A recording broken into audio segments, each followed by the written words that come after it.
Yesterday, you told reporters off the Senate Congressmen from floor, both sides Senator, of the aisle. Both Republicans and Democrats. This was a bipartisan effort. This is not a party issue. Hello, and welcome to Washington Post Live. My name is Leanne Caldwell. I'm an anchor here at Washington Post Live and also co-author of the Early 202 newsletter. On today's edition of Across the Aisle, we are speaking with two key senators who worked for a very long time and very hard on legislation regarding chips manufacturing, science, and technology. That legislation just passed a key procedural vote in the Senate this morning. And today we are joined by Arizona Democrat Kyrsten Sinema and Indiana Republican Senator Todd Young. Senators, thanks so much for joining us today. Thanks for having us. So as I just mentioned, this legislation advanced a cloture vote, a procedural vote, with the support of 17 Republicans and all but one Democrat, or Bernie Sanders, who caucuses with the Democrat, who is, of course, an independent. So I'm going to start with you, Senator Young, on a very, very basic question.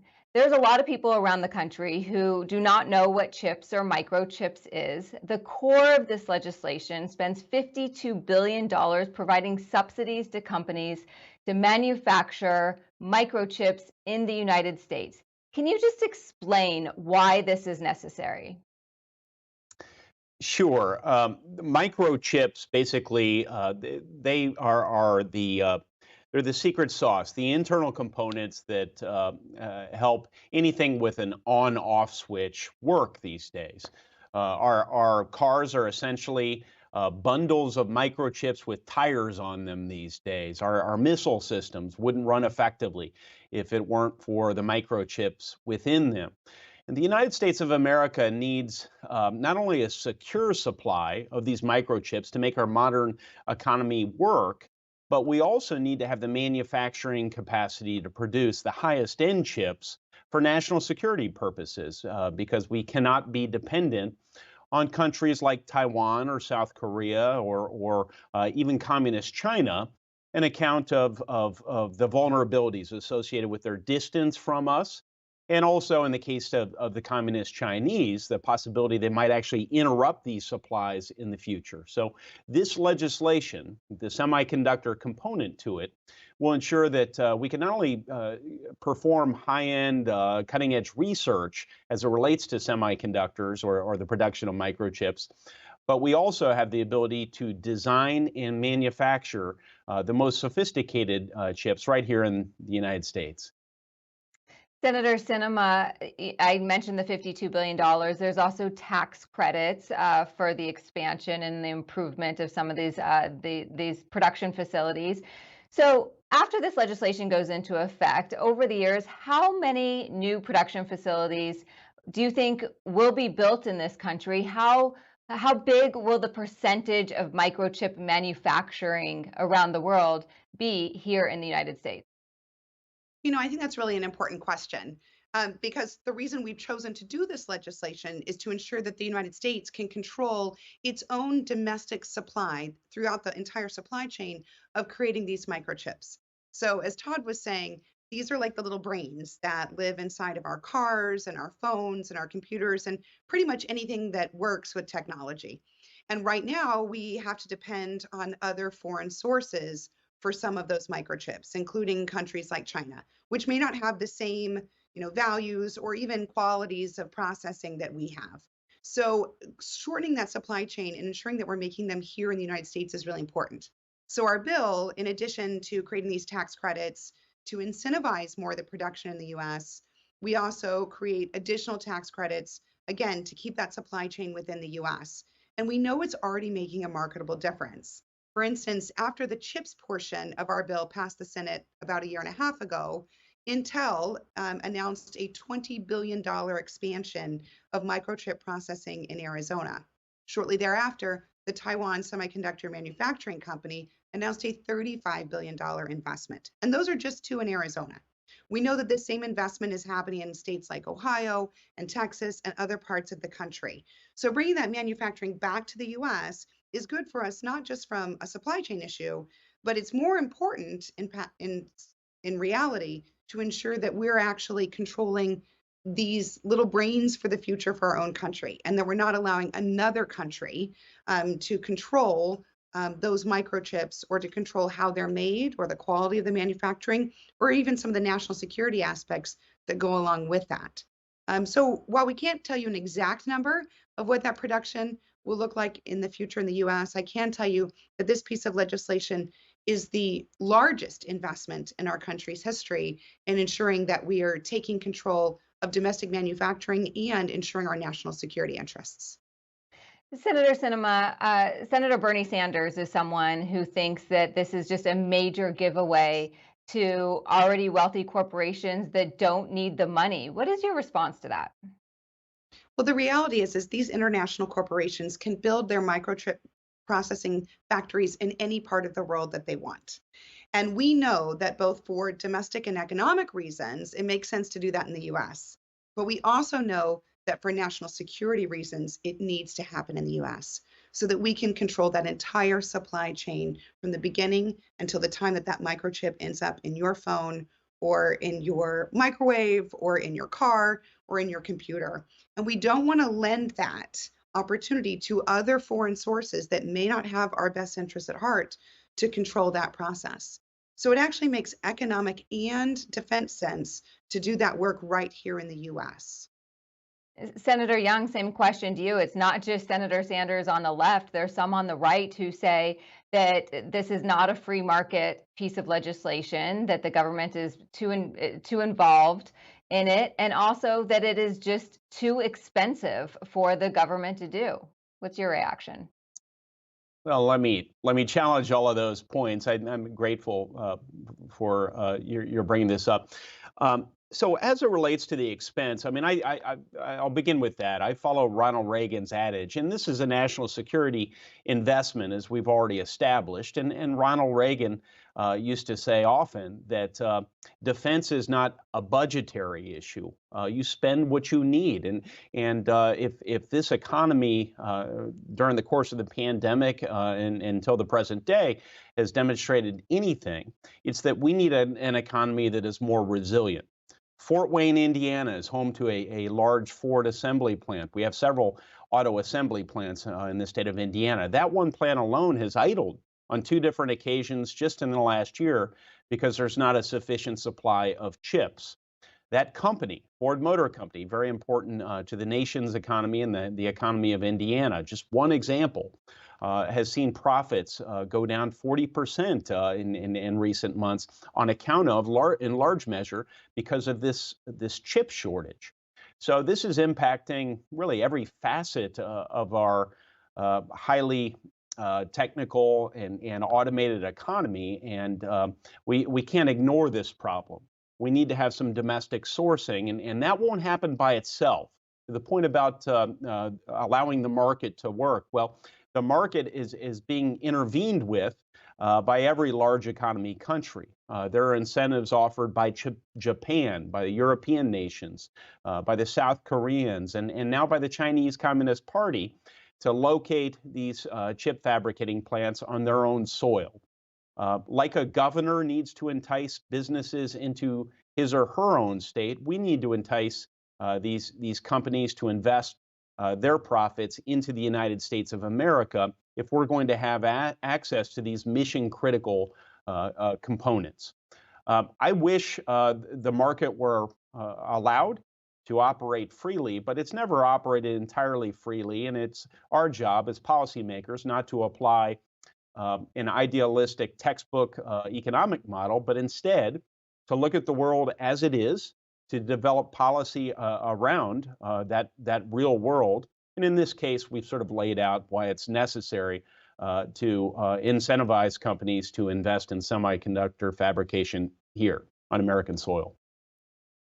Senator Sinema, there's been a rush in part to do this because of national security, which you both have indicated. But there's new concerns that by the administration that perhaps China is advancing plans to invade Taiwan. Of course, Taiwan is a key manufacturer of semiconductors. Was this part of the briefings that you received from the administration, or the rationale from the administration that you have heard as a reason why this needs to be moved expeditiously? Well, I first want to challenge the allegation that has been rushed because, as Todd and I can tell you, we've been working on this for over 2 years. So actually, he and I both have expressed some frustration about how long it's taken. You know, the Senate passed the original CHIPS piece of legislation quite some time ago, and then followed it up with the Endless Frontier legislation, which of course Todd was the key sponsor on, and I have been strongly supportive and a co-sponsor of both of those bills. The reality is that our legislation was holed up in a conference committee where it languished. And even before that, it was waiting in the House for action. And so the reality is that this has actually taken a really long time. And what we did last week, when Todd and I joined together and rallied our colleagues in the United States Senate to move this bill quickly, was not responding to a rush, but instead addressing the fact that the bill has languished for some time, and that unfortunately, petty partisan politics were slowing down this incredibly important piece of legislation that's important, again, for domestic economic issues, but also for national security issues. And so we don't feel like this was rushed. We feel like this was Well, long overdue. right. Yeah, no, and I totally get that. I just mean in the past couple months, because it has been such a long process. So let me clarify, because it has been going on for so long, the administration has really urged Congress to kind of get their act together, which I'm going to ask you about a little bit later on, and how it finally came together in the last few weeks. But to get this done, because there is such an urgent national security component to it. I know Senator Schumer organized an all-senator briefing a couple of weeks ago to home in on that message. And so is the concern of, the tensions with China part of the equation here? Well, certainly, whenever you're talking about shortening your supply chain and addressing your own needs at a domestic level, that usually comes from two distinct purposes. One is to shore up your own economic security and independence, which we do need to do. And second is to ensure that we are no longer reliant on foreign sources that may not have the same interests that we do geopolitically. And of course, we face that not just in the semiconductor space, but in other spaces as well. It is true that, as you mentioned, Senator Schumer and Senator Cantwell brought us all together for a classified briefing several weeks ago. During that briefing, we learned about some of the geopolitical concerns and threats that we are facing. And it helped create a greater sense of urgency, I hope, in both the House and the Senate, to do what Todd and I have been working on for a couple of years, which is to help everyone see how important and how urgent this is. The good news is that we were able to respond to that quickly. And I expect by the end of the week, our bill is going to be on the president's desk. Great. Yeah, I think, Senator, Leanne, if I could just yeah, go for it. chime in, and I think Kyrsten did a great job, as she has throughout this effort, communicating the importance of getting this done. I think so many of our colleagues had internalized from business people and from many of their employees the importance of making these investments. I know that every legislator in the state of Indiana has heard from the GM employees and management I mentioned earlier. I may have said Ford, so my apologies to those good workers. But listen, I think the thing that had not been emphasized enough, and we got in this classified briefing, was just how mission critical this is to our national security, to our weapons systems, to making sure that the Chinese government doesn't make a march on Taiwan or otherwise trying to distort the free market in this sector as they have others, so that they would put any chip makers located here in the U.S. out of business. And they came to understand in recent weeks, because these classified briefings were held, that this is a national security imperative. Great. Senator Young, I want to follow up with an audience question from Jerry Villancourt from Connecticut, who asked, the Chinese government opposes chips, this legislation I think this person is referring to. What retaliation would you expect from Beijing, and might it escalate into a Cold War-like arms race? Is there any concern about that? Senator I can Young? say that we've known for a number of months, really for about a year, that the Chinese Communist Party officially opposes this legislation.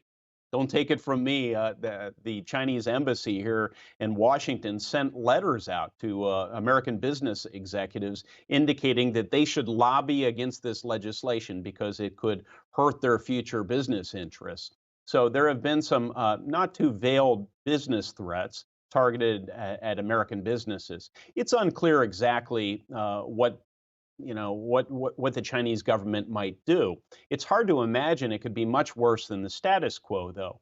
The Chinese government has been stealing intellectual property, forcing technology transfer, distorting markets, and really undermining our national economic interests for some period of time. And this is something that, in concert with our partners and allies around the world, will be a multi-generational project trying to bring the Chinese Communist Party through their state capitalist system into a position of better behavior.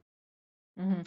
I think Senator it's also Sinema, this legislation, I want to move on briefly, unless you really want to, you can address the last question after this question if you don't mind. This bill does a lot more than just chips manufacturing. There's a science component, tens of billions of dollars for science and technology. One thing that you were instrumental in was the space component, including longevity in the International Space Program. There's news today that Russia is backing out of its partnership with the United States on that International Space Program in 2024. Does this legislation enable the United States to move forward with the International Space Program, even if our partners like Russia really do back out? I'm really glad that you've mentioned the other elements of the bill because Todd and I really worked hand in hand to ensure that this legislation was as robust as possible to address all of our national security needs that were available to be addressed in this legislation.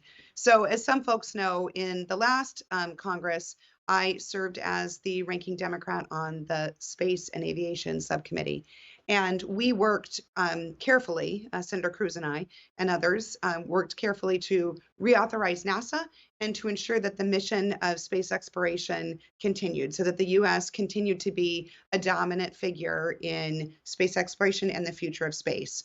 So the good news is that this legislation does include that reauthorization and does enable NASA and our private partners in the domestic community to continue working to ensure that we are not only maintaining our foothold in space, but expanding that foothold as we move to the future. And Leanne, I also want to note that the legislation also includes major investments in STEM research through the National Science Foundation, through creation of 10 tech hubs throughout the country so we can move into tomorrow's technology to make us more competitive, not just domestically, but globally. And that includes, of course, continuing research into the work we're doing in space.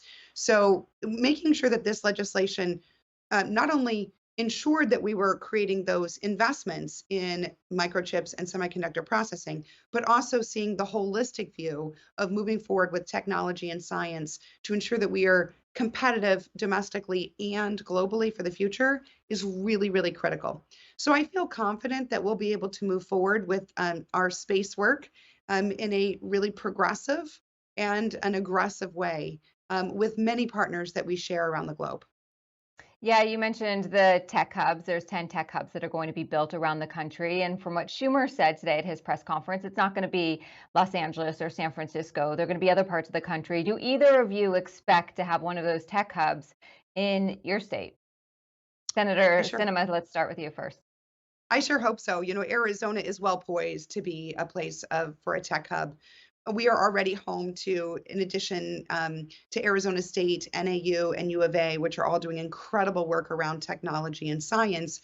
We're home to some major corporations that are doing really innovative work around technology. So we'll be working hard to get one of those tech hubs in Arizona. And I think it's a good fit based on the work we're already doing in the state. Senator Young, what about you? Do you expect one Oh, in Indiana? absolutely. I think we ought to be a top tier contender for one of those tech hubs. I'm really excited to see what the applications look like. I know our state is already hitting the ground running as it relates to applying for such designation. Maybe it'll be in hypersonics. Maybe it'll be in synthetic biology. We have a lot of resident expertise there between ag and pharma life sciences. Perhaps it'll be autonomous systems utilizing the expertise that we've gotten with the constellation of businesses located around the Indianapolis Motor Speedway. So the possibilities are really exciting to me and should be to so many Hoosiers. I do think it's really important to emphasize, because we're running out of time here, that we would not have a plus to the CHIPS Plus larger innovation package if it weren't for the efforts of my Democratic colleague here. Kyrsten Sinema is someone I approached. I knew she believed in this vision. I knew it was very important to her, to the country, and to the state. And so I approached her. I knew I could count on Kyrsten to help me line up the votes and get this across the line. And we're headed for success here in coming days.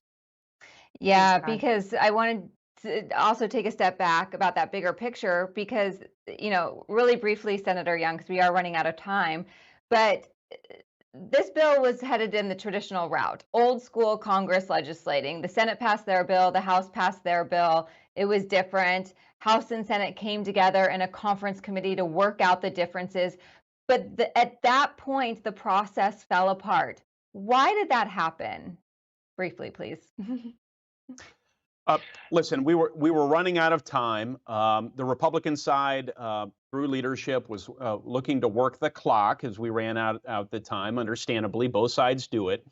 Senator Schumer, who is the other primary sponsor, introducer of this legislation, knew that he wanted to get something done. So he became, I think, understandably, a little anxious as we approached the finish line. I reassured him that we could get the Republican votes. He asked for a firm commitment of 20 votes. Kyrsten and I were able to whittle that down to 15. I actually give Kyrsten all the credit there.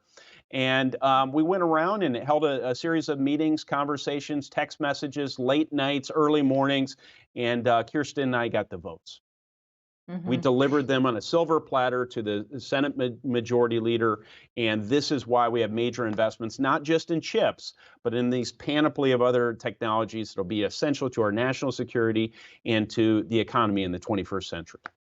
Yeah, for a minute there, this legislation had been whittled down to just a $52 billion CHIPS program with some tax credits. And now, as you mentioned, it's about a $280 billion program with all the science and technology components as well. Since we only have 2 minutes left, and I have you both here, I have to ask about another topic that you are also working on, Senator Sinema, which is the marriage equality legislation. You are working to find enough votes to get 60 votes in the Senate to pass that.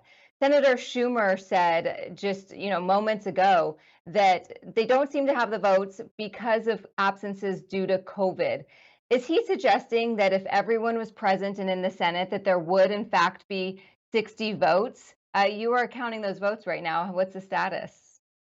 Well, that's a question for Leader Schumer because I didn't say that. So you'll have to ask him what he meant. What I can tell you is I'm working closely with Senators Portman and Senators Tillis, and we are working to earn the votes to pass this legislation because we believe this is a settled issue for Americans across the country.